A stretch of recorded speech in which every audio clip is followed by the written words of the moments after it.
Thanks, Tony. Thanks for having me. You're back after a busy few years doing many other creative projects with your latest album, Unrepentant Geraldines. How has the past few years working on a classical album and a musical influenced this album? Well, I think hugely. Being exposed to so many creative people that think differently and being immersed in different structures, musical structures, was it just broadened my horizons and how I thought.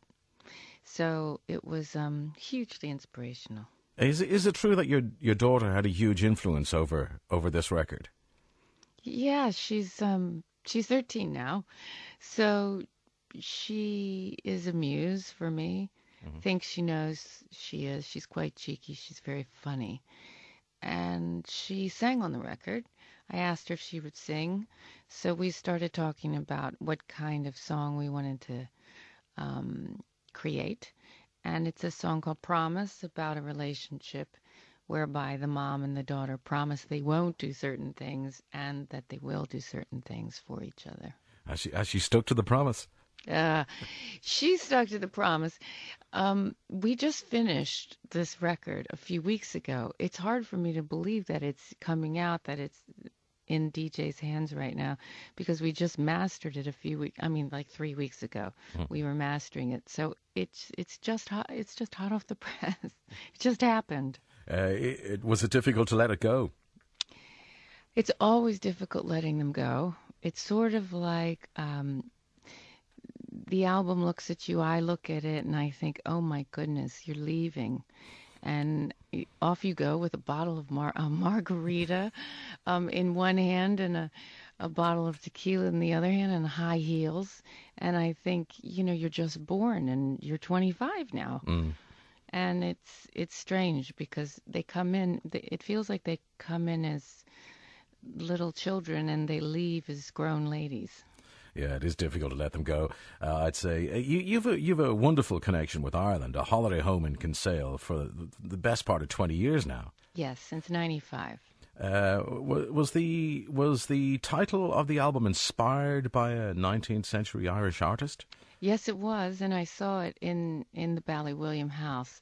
My friend Vincent collects all kinds of things to show. Anybody who's interested in art. He influences people, inspires people. I've known him for 20 years. And there was this picture tacked up on the wall of Geraldine, and it was Daniel McLeese, and I was kind of looking at her, looking at the Virgin Mary, and being very penitent.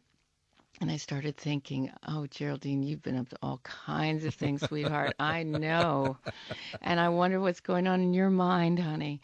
And then I started thinking of all the things that women are thinking, not even necessarily doing. And their religious grandmother walks in with their Bible, thinking, oh, I know what you're thinking. Why did you choose a holiday home in Kinsale? It's a gorgeous part of Ireland. I'd say that's probably one of the reasons. Or was it all the great pubs and restaurants there?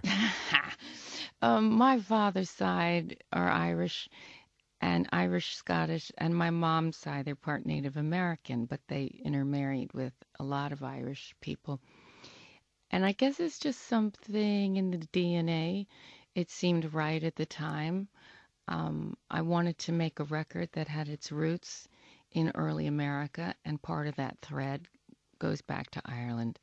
So when we were there, and we were there in one of the most wonderful summers that Ireland's had, spring and summer of 1995. Mm-hmm. 1995 was just glorious. And so it was so welcoming. I didn't think it rained in Ireland that much when I was there in 95. I went, wow, boy, how different is this to Great Britain? It's lovely and green.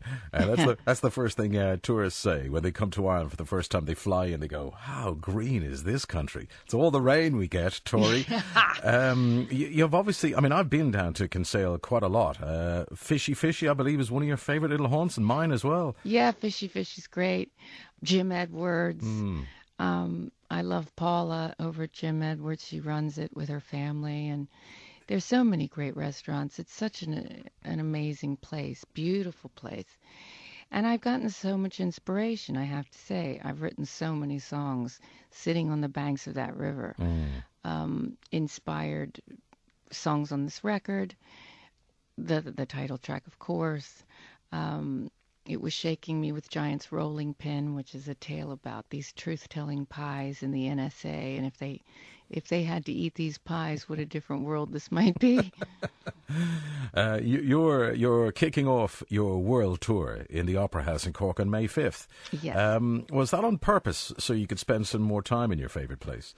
If I'm honest with you, it was the muses smiling on me very kindly, because the date wasn't there first. We were starting in Dublin, and then the skies opened up and said, "Oh, come on down, sister." And so I thought, yay! Good to be back, says you. So great, so great. Is it true that in your live shows you change the set list every night, sometimes just to accommodate fan requests? Well, it keeps it keeps the crew, from falling asleep, because they never know what's coming. And I think it's good for me as a performer. It's good for the crew. It's good for the audience, because it keeps you very present. So you can't fall into a routine. There might be certain songs, if I'm honest with you, that just become part of a tour. That kind of they're like the pillars. They're there. But in between these pillars, it's open season. And a lot of times people are asking for requests at the stage door. And so I'm busy beavering away during sound check trying to remember my own songs, to be quite honest. Are you planning to still have a story time part in the show where you talk to the audience and tell stories and things like that? Maybe. I'm a bit shy. Sometimes, only sometimes, and then the story, I don't know, it gets rid of my shyness, but I might do a piano bar thing where I'm doing covers as well.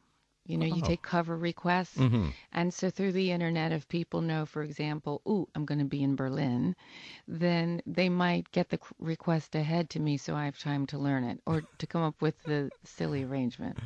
When you're on the road, when you're out on the road, do you have any strict rules, like no drinking on the bus or only brown M&Ms backstage? Okay, so here's how it goes. I have a pretty disciplined diet, what I eat, because as a singer, it's not great to eat certain things. So I must tell you, in order to be able to have the energy to play certain shows, I eat specific things. Lots of greens, lots of spinach, me and Popeye, not a lot of dairy, just because it's not great for singers. And I travel with a small wine cellar, so that, I collect it along the way. So if you're in certain places in Europe, you find some great Italian wines in Amsterdam, actually, and French wines. What you're able to experience when you're traveling through France is very different than when you're outside of it. So what I do is people pop on the bus and they get entertained. And that's usually on a night off, because when it's a school night, it's a very disciplined place for me, yeah. Okay, so when it's not a school night, it's have a glass of wine while you're on the crew bus. Actually, they come visit me on my bus. Oh, See, I'm a non-smoking bus, and I know I don't smoke, so there's no smoking. Crew guys, they're old world. They've been around a long time. I love my crew. I don't dictate to the crew. I haven't found that ever works when you try and the only rule is that they're great. They're great at their gig, and that they just treat each other with respect. That's the rule. Yeah. So I understand your hands are insured. So does that restrict you in any way, especially on tour? There's a lot I can't do. I mean, Tash kind of looks at me and says, "Oh, geez, that again?" So, yeah, I can't ski. I can hike. If I'm on skis, I can do snowshoeing, but I can't do downhill. I have to be very careful I can't go skydiving or bungee jumping. I have to be careful about You're missing out on all the great things, right? Tori. I know. I'm just waiting for them to say I can't wear high heels. Can you imagine? It has been lovely talking with you. The new album, Unrepentant Geraldines, is out here on May 9th, not too far now. And you kick off your world tour May 5th in the Opera House in Cork, then on to the Olympia, 7th and 8th of May. Good luck with the tour, and best wishes with the new record as well. Thanks. And I just want to tell everybody in Ireland, you're so great. Please come see me. If you're bored, hopefully I'll pep you up. Tori Amos, thank you very much. Thank you.